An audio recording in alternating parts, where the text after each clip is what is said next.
Some scars are not earned in this lifetime. Some are carried across the bridge of death, etched into the skin as silent witnesses to stories long forgotten. For as long as she could remember, Lila Bennett had carried an unusual mark on her left shoulder blade. It was a jagged, crescent-shaped birthmark, dark against her pale skin, almost resembling the wound of a blade. Her parents told her it was nothing, a simple quirk of nature.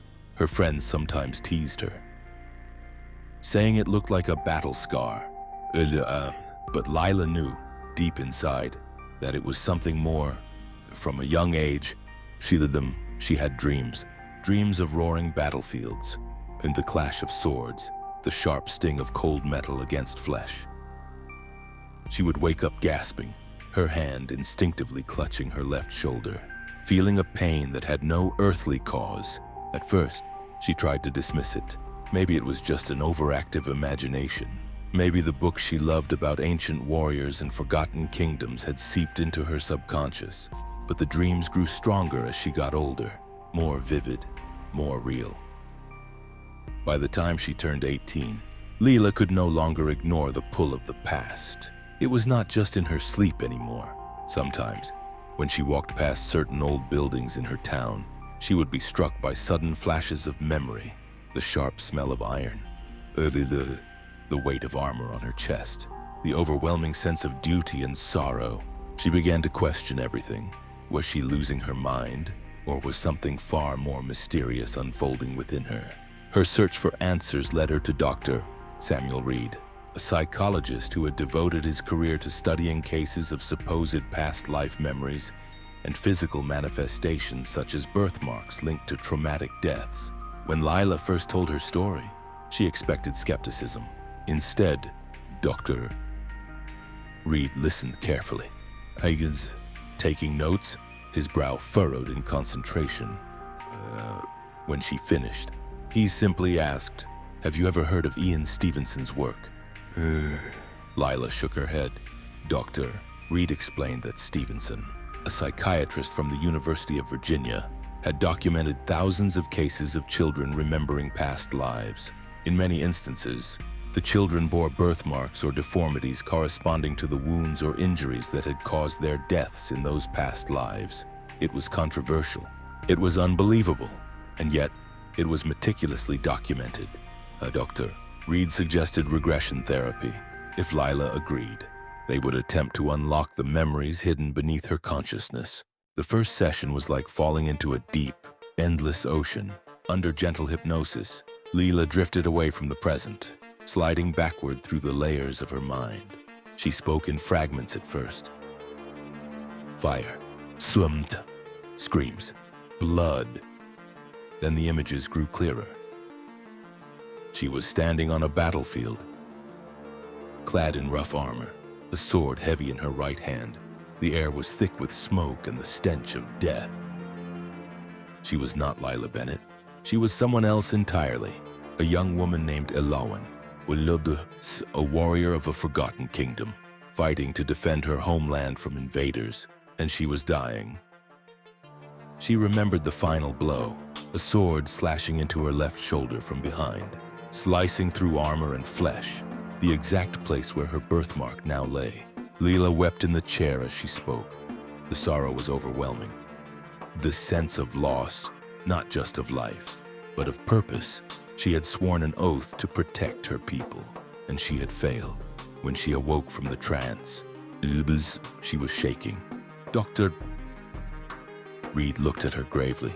What you experienced is remarkably consistent with many documented cases, he said, but only you can decide what it means. Lila spent days processing what she had seen. Was it real, or was it some elaborate construction of her subconscious? The logical part of her mind rebelled against the idea. I didn't, but the deeper, older part of her soul recognized the truth. She had lived before. She had fought and died in another body, in another time, and the mark on her shoulder was a reminder of that unfinished story, a story that was not yet done seeking resolution. Determined to learn more, Lila delved into historical research. She scoured records of ancient battles, obscure legends, and forgotten kingdoms. One night, she stumbled across a reference to a lost realm known as Caerwyn, a small kingdom that had resisted northern invaders during the early medieval period. Among the scant surviving records, she found mention of a female warrior named Elowyn. It was a rare name. The description matched the visions from her regression almost perfectly. A warrior maiden who fell defending the eastern wall during the last stand of Caerwyn. The final blow was said to have struck her from behind, at the left shoulder, killing her instantly. Lila sat back from her laptop, her hands trembling. She was not imagining it.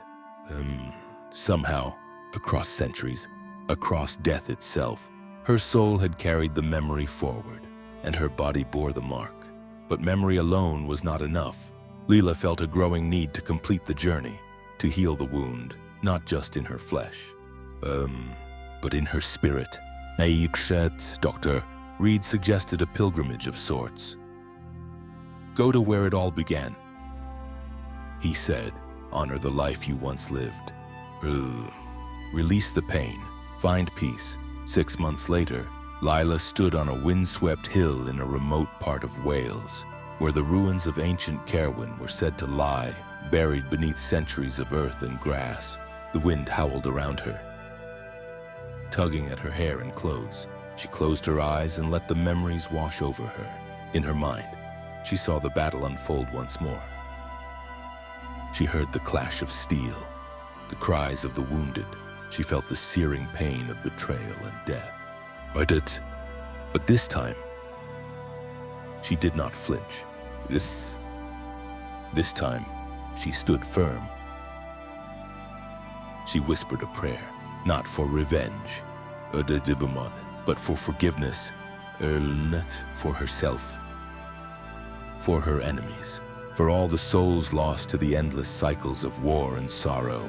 She laid a single white flower on the ground, a symbol of remembrance, and then she turned away, leaving the past behind her, not as a burden, but as a part of her story, a chapter closed, but never forgotten. Back home, Lila found that the nightmares faded. The pain in her shoulder eased. The birthmark remained, but it no longer felt like a scar. It felt like a badge of honor, a reminder that life is vast, mysterious, and infinitely connected. She lived now with a deeper sense of purpose, not just for herself, but for the countless lives intertwined with her own across the rivers of time. She knew she would never have all the answers, but she no longer needed them. Some truths were not meant to be solved. They were meant to be remembered, carried, honored. And through that remembrance, a soul could finally find its way home. Back in her hometown, Lila could not shake the feeling that her journey was not yet complete. The healing had begun. Yes, but somewhere deep inside, she sensed that there was more to uncover. Late one night, while browsing through online forums about past life memories and reincarnation studies, she stumbled upon a private group simply called The Remembered. It was a collection of individuals from around the world, each claiming to have memories, scars, and inexplicable connections to lives they had never lived in this world. Curious and cautious, Lila sent a message introducing herself. She did not expect much, but within hours, she received a reply. Welcome, sister. You are among those who carry the mark of remembrance. They invited her to a gathering, held once a year in different corners of the world. This year, it would be in Scotland, a place as old and weathered as memory itself. After much hesitation, Lila booked a ticket. Something told her she needed to go. The gathering was held in a stone manor house, tucked away in the misty hills of the Highlands. When Lila arrived, she was struck by how ordinary everyone looked. Men and women of all ages, dressed in jeans and jackets, sipping coffee, laughing, sharing stories. But when she spoke with them, she realized how extraordinary they truly were. There was Daniel, a man from Australia who bore a birthmark shaped like a bullet wound over his heart. He remembered dying in a trench in World War I. There was Sophia, a woman from Spain, who had dreams of flames and suffocation, and a deep scar-like birthmark around her throat. She spoke of being executed during the Inquisition. And then there was Jonah, a quiet, intense young man who seemed to recognize Lila the moment he saw her. They spoke in hushed tones by the fire, the flickering light casting shadows across their faces. Jonah told her that he too had memories of Kerwin, but not as a defender. He had been among the invaders. He remembered the rage, the desperation, the final clash of swords, and he remembered, with agonizing clarity, the moment he struck down a young female warrior from behind. Lila froze in the left shoulder, Jonah whispered, his voice cracking. I hit her at the left shoulder. Lila could barely breathe. The connection was undeniable. In some tangled weave of fate, she and Jonah had been bound together across centuries, once as enemies, now as lost souls seeking redemption. Over the next few days, they talked for hours. Jonah had carried guilt all his life, without understanding its source. Nightmares of betrayal, an unshakable fear of turning his back on those he loved. Meeting Lila was like finding the missing piece of a puzzle he had never been able to solve. They realized that the universe, or whatever force governed rebirth, had given them a rare gift, a chance to heal old wounds, a chance to rewrite the ending of their story.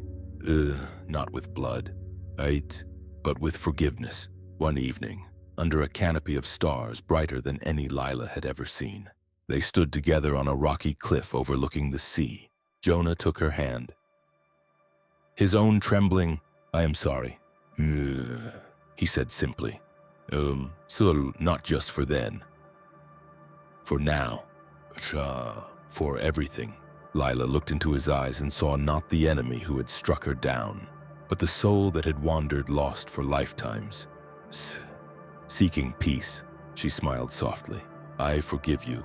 And in that moment, something inside both of them shifted. A knot untied, a wound long festering finally began to heal. The sea roared below them, ancient and eternal. It bore witness to their reconciliation, and perhaps, in some unseen realm, so did the spirits of Kerwin. After the gathering, Lila returned home changed. The nightmares faded even more. The birthmark on her shoulder remained, but it no longer felt like a wound. It felt like a story, a lesson, a reminder of what she had overcome. Jonah and she kept in touch, bound now not by violence, but by shared understanding. They spoke often about their dreams, their visions, their hopes for the future. Not every mystery was solved. They still did not know why certain souls traveled together across lifetimes, or why certain wounds refused to heal until confronted. But they knew one thing for certain. Forgiveness was the bridge between worlds, between lifetimes, between broken pasts and whole futures. Years later, standing beneath the same oak tree where she had once sat sketching battles and sorrow, Lila looked at the small child playing at her feet. Her daughter, with bright eyes and a fierce spirit. A child born not from grief, but from hope. A child carrying no old scars, only new dreams. Lila touched the faint outline of the birthmark on her own shoulder and smiled. It no longer hurt. It no longer cried out for remembrance. It simply was. A part of her, a proof that even across death, across centuries, love and redemption endure, and that perhaps the soul's greatest journey is not to fight, but to forgive, to remember, and to finally come home.